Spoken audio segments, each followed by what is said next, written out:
ನಾಳೆ ಕಾಂಗ್ರೆಸ್ ಕಾರ್ಯಕಾರಿಣಿ ಸಭೆ, ಸಿಎಂಗೆ ಬುಲಾವ್, ಡಿಸಿಎಂಗೆ ಇಲ್ಲ ಆಹ್ವಾನ. ಇಂದೇ ದೆಹಲಿಗೆ ಸಿದ್ದರಾಮಯ್ಯ ಪಯಣ.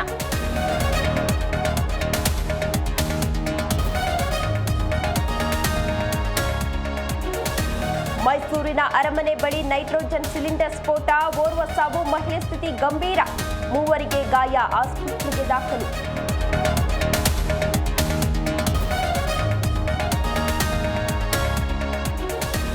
ಬಾಂಗ್ಲಾದಲ್ಲಿ ಮುಂದುವರೆದ ನರಮೇಧ, ಹಿಂದೂ ಯುವಕನ ಭರ್ಬರ ಹತ್ಯೆ, ಹಲವು ಮನೆಗೆ ದಾಳಿ ಮಾಡಿ ಬೆಂಕಿ. ನೆರೆದೇಶದಲ್ಲಿ ನಿಲ್ತಾ ಇಲ್ಲ ಹಿಂದೂ ದ್ವೇಷ.